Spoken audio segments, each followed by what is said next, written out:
Welcome to our channel Taste My Food.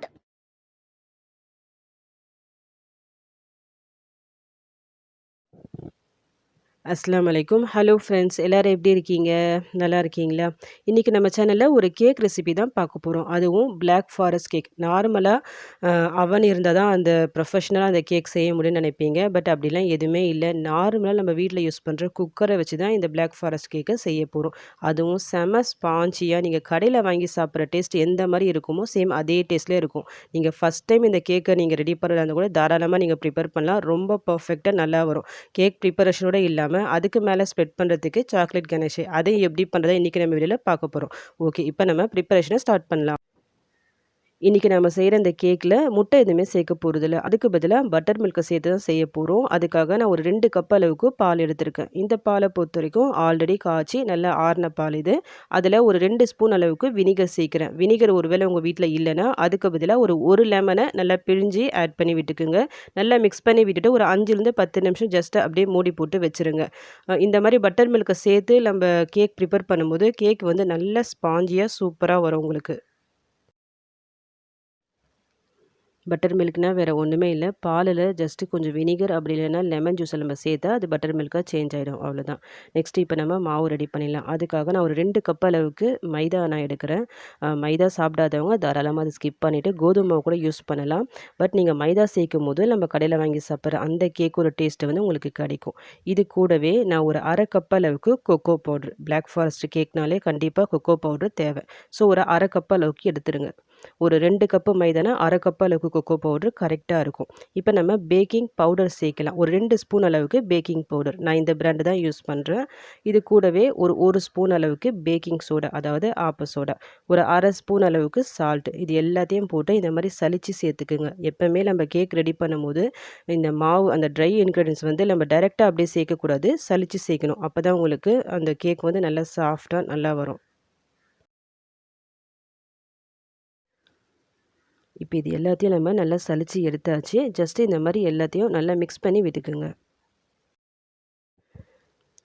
இந்த cake prepare பண்ணுறதுக்கு இன்றைக்கி நம்ம எலக்ட்ரிக் பீட்டர் யூஸ் பண்ண போகிறதில்ல. அதுக்கு பதிலாக மிக்ஸியை யூஸ் பண்ணிக்கலாம். ஒரு மிக்ஸி ஜாரில் நான் எண்ணெய் யூஸ் பண்ணுறேன். ஒரு கப் அளவுக்கு எண்ணெய். இந்த எண்ணெயை பொறுத்த வரைக்கும் நார்மல் சன்ஃப்ளவர் ஆயில் இருக்குது பார்த்தீங்களா, அதுதான்.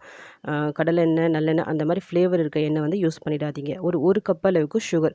என்கிட்ட வந்து ஒரு அரை கப் அளவுக்கு பவுட்ரு பண்ண சுகர் இருந்தது. ஒரு அரை கப் அளவுக்கு நார்மல் சுகர். நான் 2த்தையும் மிக்ஸ் பண்ணி ஒரு கப் அளவுக்கு நான் போட்டுட்டேன். நெக்ஸ்ட்டு வந்து ஜஸ்ட்டு ஒரு டேஸ்ட்டுக்காக ஒரு 2 ஸ்பூன் அளவுக்கு இன்ஸ்டன்ட் காஃபி பவுடர் நான் யூஸ் பண்ணுறேன். இது ஆப்ஷனல் தான். இது போட்டால் கேக் வந்து இன்னும் நல்லா டேஸ்ட்டாக நல்லாயிருக்கும். ஒரு ஸ்பூன் அளவுக்கு வெனிலா எசன்ஸ் அதை சேர்த்துக்கலாம்.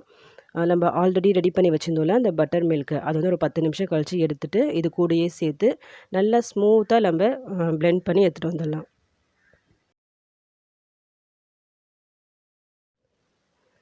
நல்லா க்ரீமியாக அரைச்சி எடுத்துக்கோங்க. கொஞ்சம் விட்டு விட்டு நல்லா அரைச்சி எடுத்து இந்த மாதிரி நல்லா க்ரீமியாக இருக்க மாதிரி பார்த்துக்குங்க. இப்போது அரைச்சி எடுத்ததை வேற ஒரு பவுலுக்கு நம்ம ட்ரான்ஸ்ஃபர் பண்ணிக்கலாம். இது கூடவே நம்ம ஆல்ரெடி சலிச்சு வச்சிருந்தோம்ல அந்த மாவு ப்ளஸ் இந்த கொக்கோ பவுட்ரு அதையும் இதில் சேர்த்துட்டு நல்லா மிக்ஸ் பண்ணி விட்டுக்குங்க. மிக்ஸ் பண்ணி விடும்போது ரொம்ப ஓவர் ஸ்பீடாக மிக்ஸ் பண்ணி விட வேணாம். ஒரே பக்கமாக நீங்கள் கொஞ்சம் ஸ்லோவாக மிக்ஸ் பண்ணி விடுங்க.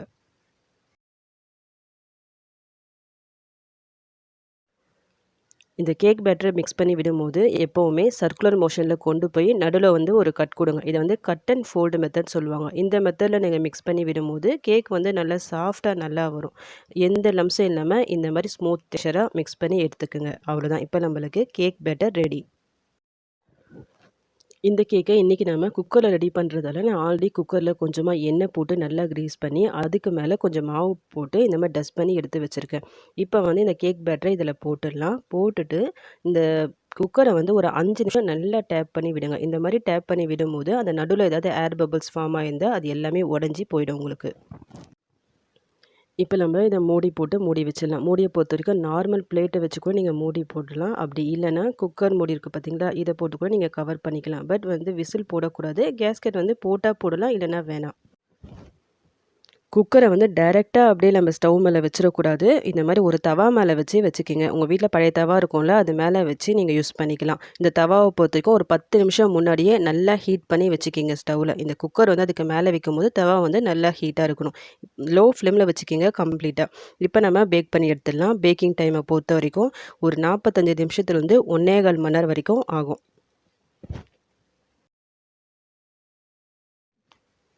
அந்த கேக் அங்கே குக் ஆகிற டைமில் இங்கே நம்ம சுகர் சிரப்பை ரெடி பண்ணிடலாம். செர்ரி சிரப்பு தான் நான் ரெடி செய்ய போகிறேன். இதுக்காக ஒரு 1/4 கப் அளவுக்கு நான் சுகர் எடுத்திருக்கேன். கூடவே ஒரு 1/2 கப் அளவுக்கு தண்ணி ஊற்றிக்கலாம்.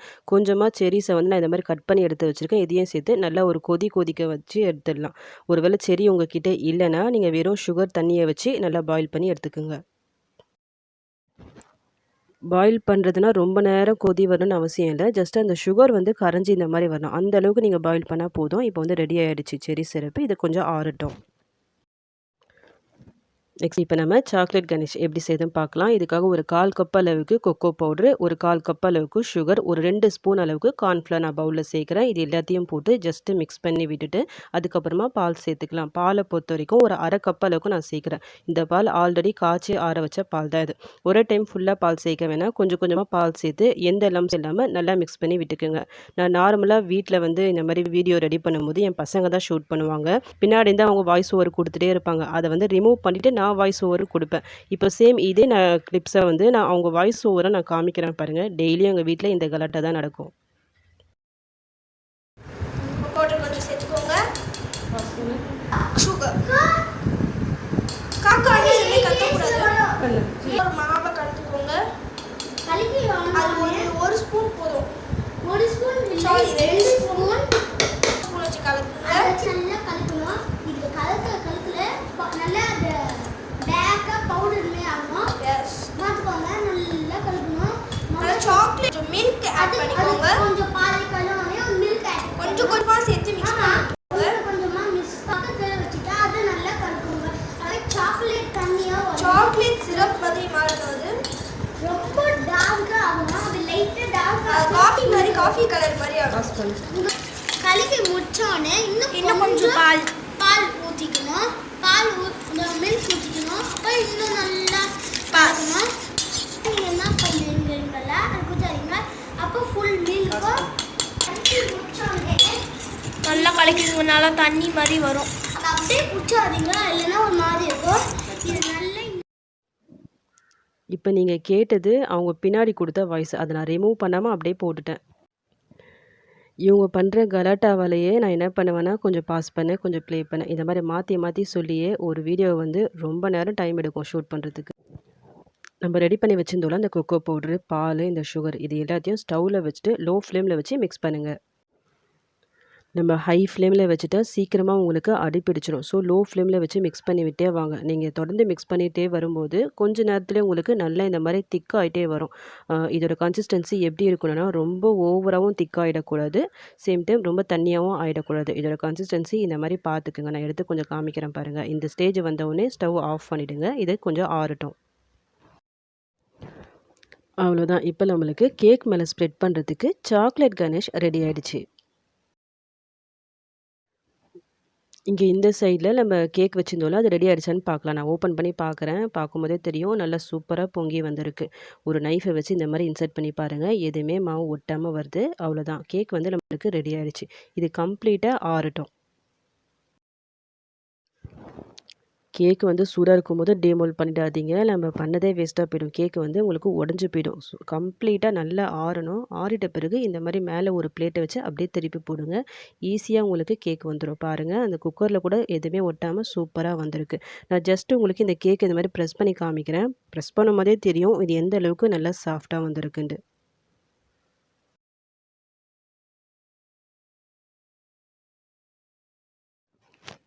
ரெடி பண்ண இந்த கேக்கை ஜஸ்ட் நீங்கள் அப்படியே கூட கட் பண்ணி சாப்பிட்லாம். பட் நான் கொஞ்சம் ஃப்ரோஸ்டிங் பண்ண போகிறேன். அதுக்காக 2ஆ நான் கட் பண்ணி எடுத்துட்டேன் இந்த கேக்கை. ஒரு ஹாஃபை கீழே வச்சுட்டேன். அதுக்கு மேலே நம்ம ரெடி பண்ணி வச்சிருந்தோம்ல இந்த செர்ரி சிரப்பை, அது வந்து இதுக்கு மேலே எல்லா பக்கமும் ஸ்ப்ரெட் ஆகிற மாதிரி இந்த மாதிரி ஊற்றி விடுங்க.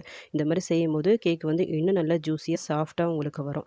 அதுக்கு மேலே விப்பிங் க்ரீமை போட்டு ஃபுல்லாக நல்லா அப்ளை பண்ணி விட்டுருங்க. ஆல்ரெடி நம்ம சேனலில் வீட்லேயே விப்பிங் க்ரீம் ரொம்ப ஈஸியாக எப்படி ரெடி பண்ண சொல்லிட்டு நான் ஒரு வீடியோ போட்டிருக்கேன். அந்த வீடியோ பார்க்காதவங்க செக் பண்ணி பார்த்துக்குங்க. அந்த விப்பிங் விப்பிங் க்ரீம் ஃபுல்லா அப்ளை பண்ணிவிட்டு, அதுக்கு மேல இன்னொரு ஹாஃப் கட் பண்ணி வச்சிருந்தோம்ல, அந்த கேக்க இந்த மாரி கவர் பண்ணிவிட்டு, அதுக்கு மேல டாப்பிங்கில இந்த செர்ரி சிரப்ப போட்டு ஃபுல்லா அப்ளை பண்ணிட்டு, விப்பிங் க்ரீம ஃபுல்லா நம்ம ஸ்ப்ரெட் பண்ணிக்கலாம்.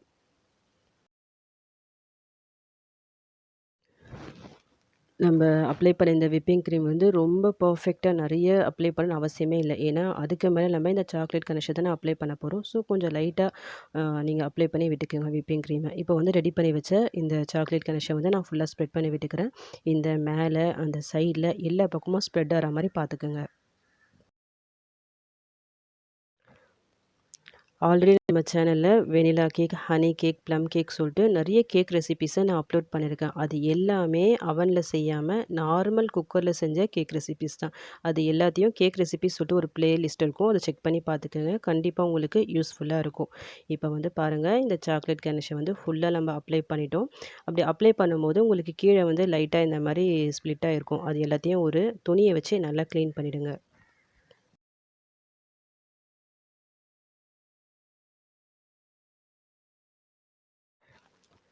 இந்த சாக்லேட் சிரப் இதில நல்லா ஸ்ப்ரெட் பண்ணிவிட்டு, உடனே எந்த டெக்கரேஷனும் பண்ண வேணாம். கண்டிப்பா ஒரு 1 மணி நேரம் நீங்க ஃப்ரிட்ஜில வச்சு எடுக்கணும். அதுக்கப்புறமா எந்த டெக்கரேஷன் வேணாலும் பண்ணிக்கலாம்.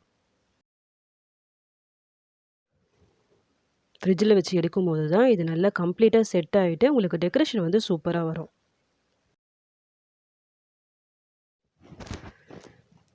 ஒரு 1 ஹவர் கழிச்சு நான் ஃப்ரிட்ஜிலருந்து எடுத்துட்டேன். உங்களுக்கு பார்க்கும்போதே தெரியும். இது நல்லா சூப்பரா செட் ஆகி வந்திருக்கு. இதுக்கு மேல நீங்க என்ன டெக்கரேஷன் வேணாலும் பண்ணலாம். உங்களுக்கு சூப்பரா வரும். இத நீங்க டெக்கரேஷன் பண்ணாம ஜஸ்ட் நீங்க அப்படியே கூட கட் பண்ணி சாப்பிடலாம். விப்பிங் கிரீம் இல்ல அந்த மாரி ஏதாவது இருந்தா அப்படியே கூட நீங்க கட் பண்ணி சாப்பிடலாம். அப்படி இல்லன்னா சும்மா லைட்டான டெக்கரேஷன் வேணும். டெசிகேட்டட் கோகோனட் இருந்தா அதுக்கு மேல சும்மா லைட்டா இது மாரி ஸ்ப்ரெட் பண்ணி விட்டுக்கலாம். இல்ல ஸ்ப்ரிங்கிள்ஸ் மாரி இருந்துச்சுன்னா, அது கூட ஸ்ப்ரெட் பண்ணி விட்டுக்கலாம். பார்க்கறதுக்கு நல்லாருக்கும்.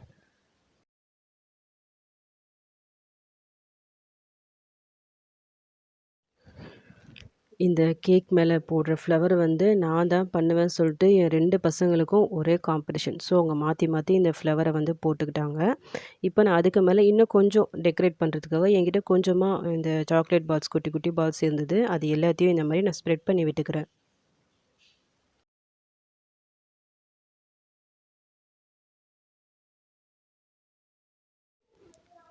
பிளாக் ஃபாரஸ்ட் கேக்னா செர்ரி இல்லாமயா? ஸோ ஃபைனலா இந்த ஃப்ளவர்ஸ்க்கு மேல செர்ரிய வந்து போட்டு நம்ம டெக்கரேட் பண்ணிக்கலாம். அவ்வளோதான். இப்ப நம்மளுக்கு வீட்லயே ரொம்ப சூப்பரான பிளாக் ஃபாரஸ்ட் கேக் ரெடி ஆயிடுச்சு. இப்ப நம்ம இத கட் பண்ணி சாப்பிட வேண்டியது தான்.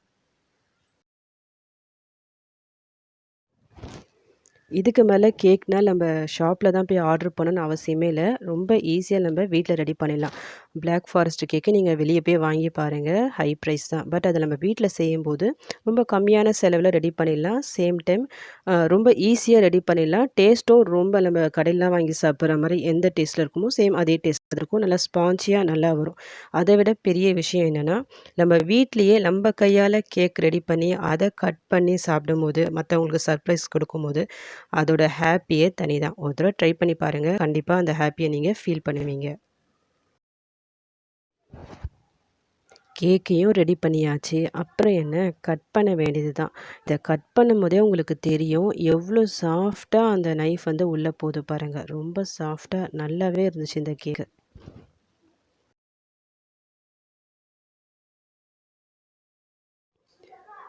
இதுக்கு மேல பிளாக் ஃபாரஸ்ட் கேக்கா ரொம்ப கஷ்டம் சொல்லிட்டு நீங்க நினைக்கவே வேணாம். நீங்க பிகினர்ஸா இருந்தா கூட ரொம்ப ஈஸியா ட்ரை பண்ணுங்க. பட் அந்த மெஷர்மென்ட் மட்டும் கரெக்ட்டா பார்த்துக்குங்க. நான் சொன்ன இந்த அளவுகள் படி யாரெல்லாம் வீட்ல இந்த பிளாக் ஃபாரஸ்ட் கேக்க ட்ரை பண்ணி பார்த்துட்டு, மத்தவங்களுக்கு சர்ப்ரைஸ்லாம் பண்ணீங்களோ, அவங்க எல்லாம் மறக்காம எனக்கு கமெண்ட் பண்ணுங்க.